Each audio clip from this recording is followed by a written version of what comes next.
Thermal conductivity देखते हैं students. Thermal conduction पर हमने बात की कि हीट जो है वो हम सॉलिड्स में किस तरह कंडक्ट करते हैं, यानी एक जगह से वो दूसरी जगह किस तरह कैरी करता है, किस तरह शिफ्ट होता है। अब देखते हैं थर्मल कंडक्टिविटी हम किसको कहते हैं, इसको हम किस तरह मुख्तलिफ मटेरियल्स के लिए एक्सप्लेन करते हैं। अगर आप इन वर्ड्स पर गौर कर ले, थर्मल जो कि पहले भी हम डिस्कस कर चुके हैं, ऐसा वर्ड है जब हम कहते हैं किसी जगह पर हीट इन्वॉल्व हो, तो ऐसे प्रोसेसेस को या ऐसे फिनोमिनन्स को हम क्या कहते हैं, थर्मल, यानी जो हीट से रिलेटेड हो। फॉर एग्जांपल, अगर हम कहें कि एक ऑब्जेक्ट को आप हीट दे देते हैं, वो एक्सपेंड हो जाता है, तो हम कहेंगे कि ये प्रोसेस क्या है, ये फिनोमिनन, ये थर्मल प्रोसेस है। यानी जहां पर हीट इन्वॉल्व हो उसको हम कहेंगे थर्मल। अब कंडक्टिविटी क्या है?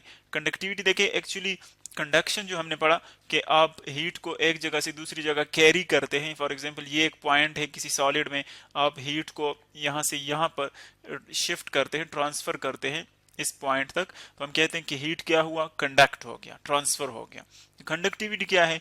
ये एक्चुअली प्रॉपर्टी ऑफ मटेरियल है, प्रॉपर्टी ऑफ मटेरियल। यानी हम कह सकते हैं कि कोई मटेरियल जो है वो कितनी आसानी के साथ हीट कंडक्ट कर सकता है, तो उसको हम कहते हैं थर्मल कंडक्टिविटी। अगर वो मतलब बहुत हार्डली हीट को कंडक्ट करता है तो हम कहेंगे कंडक्टिविटी उसकी कम है। अगर वो इजीली कंडक्ट करता है तो कंडक्टिविटी इसकी ज्यादा होगी। अब देखें, इसको पहले हम रिवाइज कर ले थोड़ा सा। फिगर 1 आप इसको कंसिडर कर ले कि किस तरह कंडक्शन होता है। वेरी ब्रीफली इसको रिवाइज करते हैं, फिर हम थर्मल कंडक्टिविटी पर आते हैं। तो अगर आप देखें, जब हम हीट दे देते हैं किसी ऑब्जेक्ट को, जिस तरह के हम इसको आयरन रॉड के लिए एक्सप्लेन कर देते हैं कि फॉर एग्जांपल एक आयरन रॉड है, इनके मॉलिक्यूल्स क्या करते हैं, अपनी जगह पर यूं वाइब्रेशन करते हैं सॉलिड ऑब्जेक्ट में। जब आप इसको हीट प्रोवाइड करते हैं तो देखिए इनकी थर्मल एनर्जी बढ़ जाती है इन मॉलिक्यूल्स की, और एज अ रिजल्ट क्या होता है, इनकी काइनेटिक एनर्जी बढ़ती है। जब काइनेटिक एनर्जी बढ़ जाए तो क्या होता है कि इनकी जो वाइब्रेशन है वो विगोरस बन जाता है, यानी ज्यादा स्पेस के साथ हो जाता है, एनर्जी बढ़ जाती है, उसकी स्पीड बढ़ जाता है। तो जब उसकी काइनेटिक एनर्जी बढ़ जाए तो हम कहेंगे कि इस मॉलिक्यूल की थर्मल एनर्जी बढ़ गई, ज्यादा है दूसरे मॉलिक्यूल से। तो ये जब इसके साथ कोलिजन करता है, टकराता है वाइब्रेशन के दौरान, क्योंकि इसका टेम्परेचर अब उससे ज्यादा है, तो ये अपनी एनर्जी उसको शिफ्ट करता है, यानी हायर से लोअर की तरफ शिफ्ट करता है। फिर वो इसी प्रोसेस की बिल्कुल इसी तरह नेक्स्ट को शिफ्ट करता है, एनर्जी ट्रांसफर करता है। उसकी जब बढ़ जाती है तो वो नेक्स्ट को ट्रांसफर करते हैं। जैसे कि हम कहते हैं कि ये एनर्जी जो है इस तरह हमारे पास ट्रांसफर होती है, मालिक्यूल टू मालिक्यूल ट्रांसफर होती है, यानी मालिक्यूल्स अपनी जगह पर है, जस्ट एनर्जी जो है, हीट एनर्जी, वो शिफ्ट होती है। तो इस तरह के प्रोसेस को हम क्या कहते हैं, कंडक्शन कहते हैं। यानी हम आसानी के साथ यूं कह सकते हैं कि आसान वर्ड्स में यूं कह सकते हैं कि जब मॉलिक्यूल्स मोशन नहीं करते और जस्ट हीट जो है वो एक जगह से दूसरी जगह ट्रांसफर होता है, तो सच अ प्रोसेस हमारे पास होगा थर्मल कंडक्शन। अब देखिए, फिर हमने मेटल और नॉन मेटल के लिए इसको डिस्कस किया कि अगर हमारे पास फॉर एग्जांपल मेटल्स हैं सपोज, तो मेटल्स में हम क्या कहते हैं कि फ्री इलेक्ट्रॉन ज्यादा होते हैं, और जो नॉन मेटल्स हैं उनमें फ्री इलेक्ट्रॉन नहीं होते, या हार्डली फ्यू इलेक्ट्रॉन होते हैं, फ्री इलेक्ट्रॉन बहुत कम होते हैं। तो अगर आप इनमें देखें तो इनमें कोलिजन की वजह से भी हीट ट्रांसफर होता है और फ्री इलेक्ट्रॉन्स की वजह से भी होता है। तो इसमें जो हीट ट्रांसफर है वो क्या होता है, वो बहुत ज्यादा क्विक होता है, यानी जल्दी होता है। जिस तरह के फॉर एग्जांपल हमारे पास कॉपर है, सिल्वर है, एटसेट्रा। और अगर आप वुड को देखें फॉर एग्जांपल, क्योंकि वो नॉन मेटल है तो उसमें कोलिजन तो होता है लेकिन फ्री इलेक्ट्रॉन नहीं है, तो उसमें जो कंडक्शन है वो बहुत ज्यादा स्लो होता है। यानी हम यूं कह सकते हैं कि जो लार्ज पार्ट है, लार्ज पोर्शन है हीट कंडक्शन का, वो एक्चुअली फ्री इलेक्ट्रॉन ही की वजह से होता है। तो अब अगर हम देखें, ये तो हमारे पास थे उनके कंडक्शन के वो रिक्वायरमेंट के, किस तरह कंडक्शन होता है, कौन कौन सी चीज़ इसके रिक्वायर्ड है। और मेनली हम फिर इसको कहते हैं कि हमारे पास किस में होता है, सॉलिड्स में होता है, क्योंकि सॉलिड्स में हमारे पास मॉलिक्यूल जो है वो बहुत ज़्यादा क्लोज होते हैं, यानी हम कहते हैं कि उसकी जो पैकिंग है वो बहुत ज़्यादा एक दूसरे के क्लोज होती है, यानी उनके दरमियान डिस्टेंस कम होता है। तो जब डिस्टेंस कम होता है तो वो इजीली एक दूसरे के साथ कोलिजन कर सकते हैं। और इसी तरह अगर आप for example liquids and gases को देखें, तो लिक्विड्स एंड गैसेस में हमारे पास क्या होता है, उसमें डिस्टेंसेस बहुत ज़्यादा होते हैं इनके दरमियान, मॉलिक्यूल्स के दरमियान। तो इसीलिए वहाँ पर हमारे पास जो कंडक्शन है वो बहुत ज़्यादा पुअर होता है, या हम कहते हैं कि ये पुअर कंडक्टर्स हैं हीट एक जगह से दूसरी जगह ले जाने के, हीट कंडक्टर्स पुअर कंडक्टर्स हैं। तो अब ये तो हमारे पास इनकी कुछ बेसिक थ्योरी थी। अब अगर हम कहें कि थर्मल कंडक्टिविटी, दो आपके पास सेम मटेरियल से, फॉर एग्जांपल एक भी कॉपर है दूसरा भी कॉपर है, तो फिर उसमें अगर कंडक्टिविटी डिफरेंट हो सकती है, या हम कहेंगे कि उसकी लेंथ या और स्टेट्स में डिफरेंट है, तो कंडक्टिविटी पर वो किस तरह अफेक्ट करेगी। फर्स्ट आप कंसिडर कर लें कि हमारे पास है सपोज एक भी कॉपर वायर है, फॉर एग्जांपल दूसरा भी कॉपर वायर है, आप कंसिडर कर ले यू में बना लेता हूं। फर्स्ट केस में आप ये देखें कि इनकी जो लेंथ है हमारे पास वो 1 मीटर फॉर एग्जांपल, यानी दोनों की जो लेंथ है वो इक्वल है, लेकिन जो एरिया है वो हम डिफरेंट लेते हैं। यानी एक का जो एरिया हमारे पास वो ज्यादा है, क्रॉस सेक्शनल एरिया।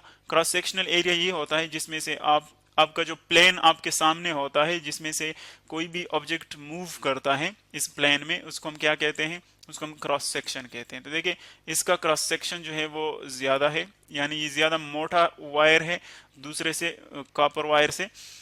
तो अब अगर आप यहां पर देखें, जब आप इस एंड को हीट प्रोवाइड करेंगे तो क्या होगा, यहां पर भी कोलिजन होंगे, मॉलिक्यूल्स के दरमियान फ्री इलेक्ट्रॉन्स भी है, वो भी हीट प्रोवाइड करेंगे। और इसी तरह अगर आप इस वायर को हीट प्रोवाइड कर ले तो इसमें भी मॉलिक्यूल है, वो हीट को कंडक्ट करेंगे, फ्री इलेक्ट्रॉन्स भी है।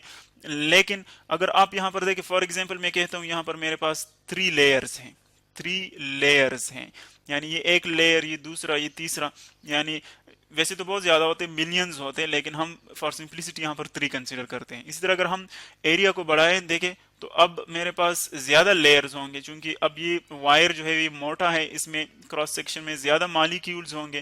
तो देखें जितने ज्यादा मॉलिक्यूल्स होंगे उतने ज्यादा उनमें कोलिजन्स होंगे, जितने ज्यादा कोलिजन होंगे तो हम कहते हैं कि उतनी ही ज्यादा उसमें हीट जो है वो फ्लो करेगा। या हम ये भी कह सकते हैं कि इसमें फ्री इलेक्ट्रॉन भी ज्यादा होंगे, तो जितने ज्यादा फ्री इलेक्ट्रॉन होंगे उतने ज्यादा वो हीट को कंडक्ट करेगा। या आप इसको अगर एनालॉजी इसकी ले ले, फॉर एग्जांपल हम इसकी एनालॉजी लेते हैं, लेट एक वाटर पाइप से, फॉर एग्जांपल आप इसमें वाटर को फ्लो कर ले, यानी इस ऑब्जेक्ट इसको पाइप कंसिडर कर ले, इसमें फ्लो कर ले वाटर को और इसमें भी फ्लो कर ले, तो आप देखेंगे कि 1 सेकंड के टाइम में किस पाइप में ज्यादा वाटर फ्लो करता है। तो आप मतलब अंडरस्टूड बात है कि इसमें ज्यादा वाटर फ्लो करेगा 1 सेकंड में, क्योंकि इसका जो क्रॉस सेक्शनल एरिया है वो ज्यादा है, इसमें मोर अमाउंट ऑफ वाटर जो है फ्लो करेगा। तो बिल्कुल इसी तरह जितना इसका एरिया ज्यादा होगा उतना उसमें हीट जो है वो ज्यादा फ्लो करेगा पर यूनिट टाइम। तो जिसका एरिया ज्यादा होगा तो हम कह सकते हैं कि उसकी थर्मल कंडक्टिविटी ज्यादा होगी। यानी फर्स्ट फैक्टर तो ये है इसका कि डिपेंड करता है किस चीज पर, एरिया पर डिपेंड करता है। अब नेक्स्ट हम देखें, अगर हम लेंथ को कंसीडर कर लें कि लेंथ किस तरह इसको अफेक्ट करता है, तो देखें अब इसी तरह हम 2 वायर्स बना लेते हैं कॉपर के, लेकिन उसके लेंथ हम डिफरेंट बना लेते हैं। फॉर एग्जांपल ये एक कॉपर वायर है, फॉर एग्जांपल आप यूं कंसीडर कर लें, और दूसरा हमारे पास कॉपर वायर है। अब यहाँ पर हम इनके क्रॉस सेक्शनल एरिया जो है वो इक्वल लेते हैं, सेम लेते हैं, लेकिन लेंथ डिफरेंट लेते हैं। हम देखें ये हमारे पास 2 वायर्स हैं, इनके लेंथ डिफरेंट हैं, इसको आप फिगर 2 का नाम दे दें। तो अगर आप देखें इस एंड को फॉर एग्जांपल आप हीट प्रोवाइड करते, इस तरह इस एंड को हीट प्रोवाइड करते हैं, तो यहाँ पर भी कोलिजन होगा बिल्कुल उसी तरह, मतलब हीट जो है वो कंडक्ट होगा एक हॉट एंड से कोल्ड एंड तक, और इसमें भी कंडक्ट होगा। तो अगर आप देखें किस पाइप में हमारे पास, किस वायर में जो है हीट ज्यादा टाइम लेगा, यानी हम कह सकते हैं कि इसमें चूंकि लेंथ ज्यादा है तो इस एंड से इस एंड तक हीट कंडक्ट करने में ज्यादा टाइम लगेगा और इसमें कम टाइम लगेगा। यानी जितना ज्यादा लेंथ होगा उतना ही ज्यादा टाइम लगेगा हीट कंडक्ट करने में।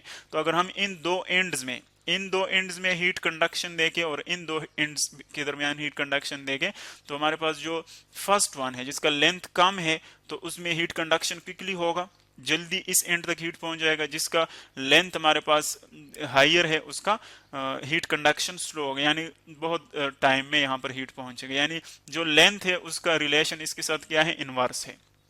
तीसरा एक हमारे पास इसका फैक्टर है और वो ये है कि अगर आप टेम्परेचर डिफरेंस को देखें, यानी अगर मैं कहूं कि ये फॉर एग्जांपल टेम्परेचर इस एंड का बहुत ज्यादा है और इस एंड का बहुत कम है, यानी अब इन दोनों में डिफरेंस ज्यादा है, तो हम कहेंगे कि इजीली हीट फ्लो होगा। और अगर इस एंड का टेम्परेचर भी सेम है, इस एंड का टेम्परेचर भी सेम है, तो दोनों का अगर लेवल सेम है तो फिर कंडक्शन नहीं होगा, फिर हीट फ्लो नहीं होगा। यानी हीट फ्लो एक्चुअली किस पर डिपेंड करता है, टेम्परेचर डिफरेंस पर। जितना ज्यादा टेम्परेचर डिफरेंस होगा दोनों के दरमियान उतना ज्यादा हीट फ्लो होगा, जितना कम टेम्परेचर डिफरेंस तो उतना कम हीट फ्लो होगा।